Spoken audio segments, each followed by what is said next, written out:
So guys, maraming nagko-comment about sa aking nawawalang kapatid kung bakit daw, anong nangyari. Alam nyo na kailangan detalyado kasi yung nalagay ko lang doon is about lang sa title.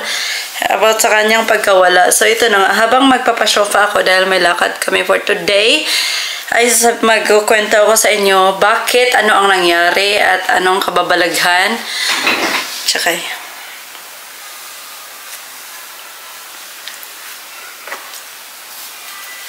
so, habang si Lily ay hindi pa naman siya nagrereklamo, so may time akong magpa-shopa at magkwento-kwento tayo guys. At first, sabihin ko sa inyo about sa aking chicken skin dahil maraming nagko-comment dahil allergy daw ako sa sa gold. Hindi po, sa po siguro yun sa, di ba? Kung naalala nyo, Mary Kay talaga yung aking gamit.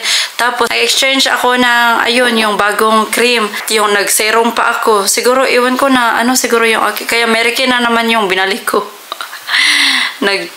Siguro siya, na maguhan siya ba? I don't know. Iwan ko bakit naging arte na tong aking skin, guys. Dati wala man tong kaarte-arte, pero ngayon, ang dami niya ng mga, chiche-boriche. And then, about sa gold na allergy daw ako sa gold, hindi naman po. Matagal ko na yung hinubad nung nagkalitsi-litsi yung buhay ko. May tao yung nagalit ako kay Mihaw. Parang, ayoko na magsuot ng gold. Nawawala na ako ng gana ba? Yung nawawalan ka na ng gana na na, alam mo yun na. So, ayun na nga guys.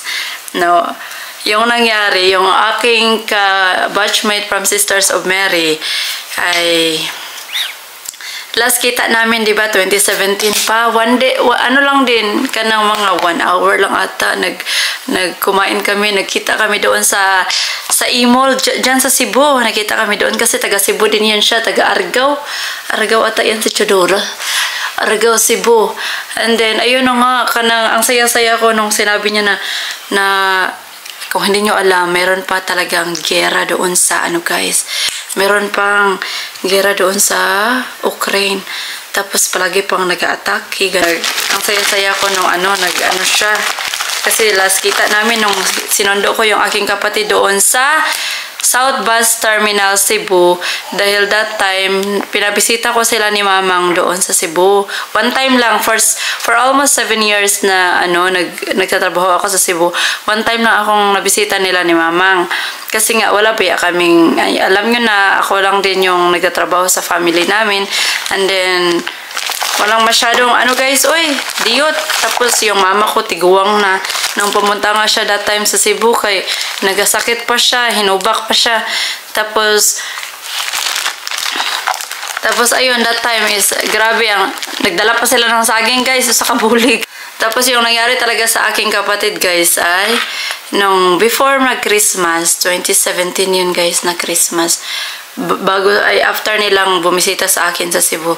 Siguro, pinabisita talaga sila, murag, timing gani guys, na bumisita sila sa akin. And that year din nawala yung aking kapatid. Kuan kayo ba nga, nagkita pa kasi diba, minsan akong nagbabakasyon sa Negros kasi yung aking trabaho nasa Cebu. Tapos, doon talaga yung hanap buhay ko sa Cebu, guys. Yung aking mga memories nandoon sa Negros sa Cebu. Tapos, alam niyo na, nandoon yung mga friendship ko. Kasi nga, nandoon na talaga yung aking kabuhayan showcase. Yung family ko lang yung nasa Negros. And then, that time is, nagbakasyon sila ni Mama. At then, that year din, before mag-Christmas Eve, ay, nagpaalam yung aking kapatid kasi siya. Ganito na yung story. Alam niyo na, marites ako na, of course, I have the right to know, no? Kasi kapatid ko siya. Yung story is, nagpaalam, meron yan siyang girlfriend, yung kapatid ko. Yung pangalan niya si Siboy. May girlfriend siya, yung kanyang pangalan is, palagay na lang natin, si Inday yun.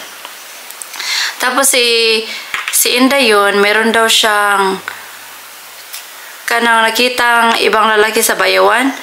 I don't know, from the story of my sister, yung akin ding kapatid ay meron din siyang ibang girl. Yun yung alam ko. So, yung girl din, meron din siyang ibang girl. Pero mahal pala nila yung isa't isa, kunuhay. Kasi nga guys, ewan ko paano nangyari yun guys. Tapos ayun, nung yung girl, si Inday yun, nandoon na sa bayawan. Kasi yung kanyang kinikita na lalaki is taga-bayawan man.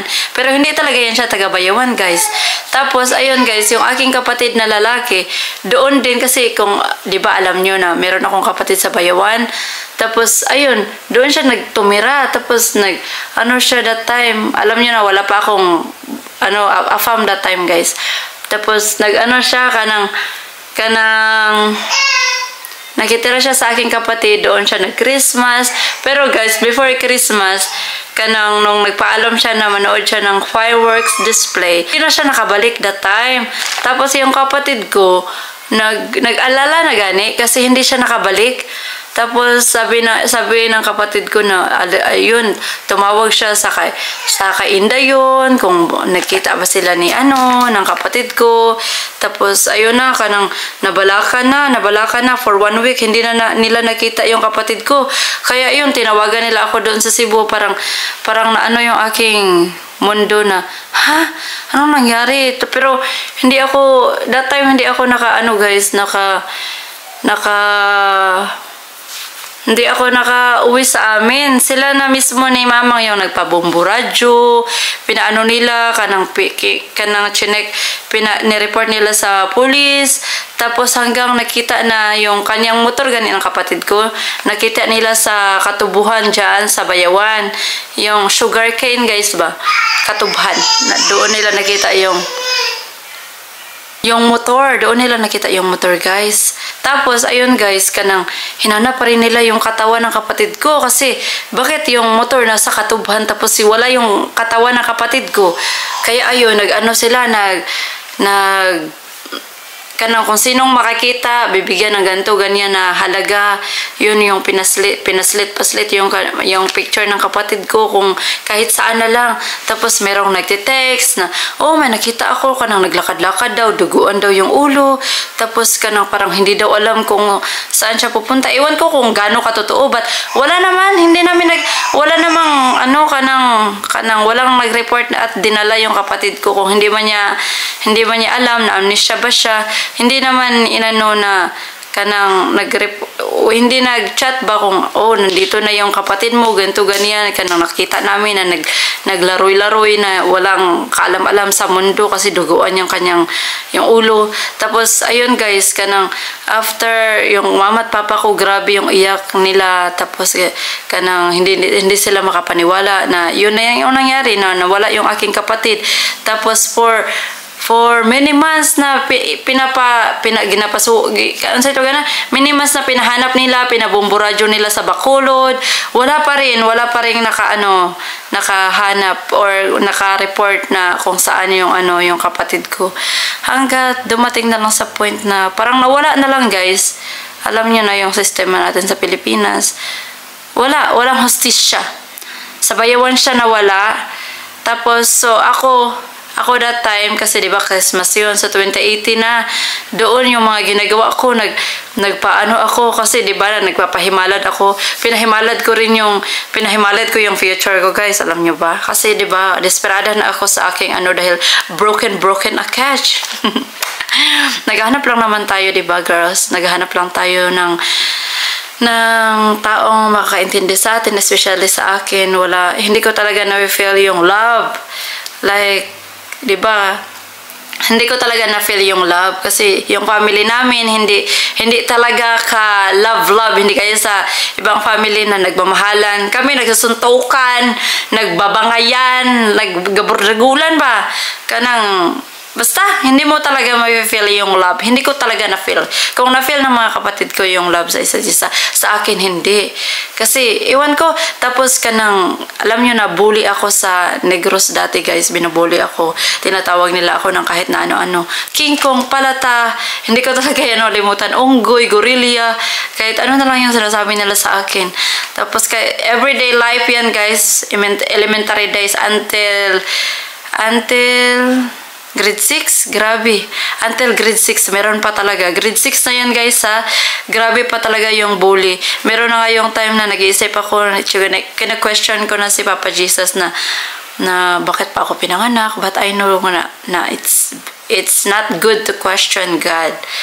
Kung ganito lang naman yung mararanasan ko, tapos yung family namin, ganito, ganyan pa, lagi pang nag-aaway, sila ni Mama at Papa, ngala, grabe pa, akong Papa, kay, na, dati sa sinaunang panahon, hanggang ngayon, palahubog pa rin. Pero gano'n na talaga yung buhay nila, ayaw nilang magbago, kasi gano'n na talaga, yun daw yung nagpapalakas sa kanila, yung tanduay. Tapos, ayun guys, kanang pinahimalad ko doon sa Cebu na bakit nangyari yon sa kapatid ko. Yung sabi ng naghimalad is yung kapatid ko daw, di ba may barkada yan daw siya. Pero that time, hindi ko alam na marami yan siyang barkada pala guys. Papakasyon na ako na wala na akong masyadong trabaho ba. Doon na malapit akong mag-retired, mag-resign. Doon ko na meron pala talaga yan yung kapatid ko na marami siyang barkada. Tapos, meron pala yan siyang grupo-grupo guys. Like, pag tumiwalag ka, ganito, ganyan. Iwan ko anong klaseng grupo yan, but meron siyang grupo-grupo na pag tumiwalag ka, ititiway ka nila. Yun yung, yung nakalap ko na balita. Tapos, ayun guys, yung sabi ng hinaghimalad sa akin, yung kanya lang ring kasamahan, yung nagtiway sa kanya. Alam niyo na guys, anong tiway? Meaning, nagtigok sa kanya guys ba? Yung nagunay. Oo. Tapos, ayun, nang limbawat akong balahibo yun yung sabi, hindi ko pa yun alam guys. That time nung nagpahimalad ako. Tapos sabi niya na yung katawan daw ng aking kapatid tinapon daw sa malayong dako. Tapos sinabi ko yun sa mama ko. Tapos ayun, umiyak na naman yung mama ko, yung papa ko na na naman naging emotional. Kasi nga kanang many months na yung pinahanap nila, hindi pa nila nahanap. Tapos hanggang pinahimalad ko na doon sa Cebu, sa Consolacion Cebu, si Ate Mariet. Siya yung naghimalad din about sa aking future husband. Tapos every time na umuwi ako sa Negros, kaya naalala ko yung bonding namin. Siya yung kapatid ko na pinaka-close ko. Siya yung pinaka-close ko na lalaki. Kasi napagsasabihan mo kanang sumusunod din siya ba kung anong, kahit kapat ka ng manghod gani ko, kahit kanang manghod ko niya, kay nakikinig siya sa akin. Kasi alam nyo na guys, yung kaming magkakapatid ay hindi kami lovable. Laging nagkaaway, nagsusuntukan. Nasuntukan nga ako ng kapatid ko na yung kapatid ko na si Panoy, kasi nga grabe ako bungangera. Grabe ko kakuan guys. Tapos isang suntok lang, iyak agad. O diba, hindi na ako nagmarites na lang ako sa inyo. Hindi na ako nagpaganda.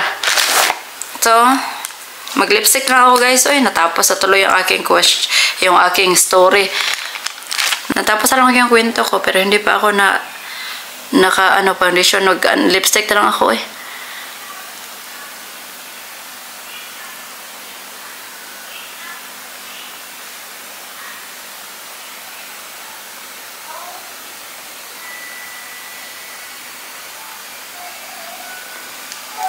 So, ayun guys, yun yung kwento about sa pagkawala ng aking kapatid. Hindi kami kay Rafi Tulpo kasi that time guys, wala kaming pera. Tapos yung sahod ko, igo lang jud, maliit lang yung sahod ko. Tapos alam nyo na guys, marami akong sitwasyon na parang hangin na lang yung pwede kong kainin. Importante ka ng kuan, mabuti na lang merong nagpapautang sa akin doon sa Cebu. Hindi yan alam ng parents ko kasi minsan lang naman silang tumatawag. Alam nyo na, tumatawag lang yung iba sa ating mga parents guys, tumatawag lang sila pag merong kailangan, hindi nila kinukumusta kung okay lang ba tayo, kung buhay pa ba tayo dyan sa Cebu. Alam nyo na, malayo sila sa akin. Ako lang mag-isa dyan sa Cebu. Naghanap buhay para makaahon sa kahirapan.